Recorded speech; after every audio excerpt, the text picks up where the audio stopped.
How to recover photos from dead or broken iPhone. So if you want to recover your photos from dead or broken iPhone, then what you need to do is just watch this video.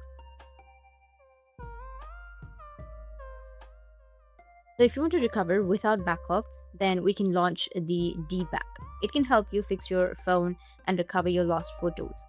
So after installing, switch to Fix iOS system. After that, click on the standard mode option. The process is finished. It will be connected to your computer. Your iPhone now will be in a normal state. Now you can just simply choose the recover from iOS option. Connect your iPhone to the computer. Then click on scan option or click on scan recover photos from the iPhone and select the photos that you need to retry. After that, click on recover. That's how you can recover your photos from dead or broken iPhone. And if you have any questions, feel free to comment below. Thanks for watching.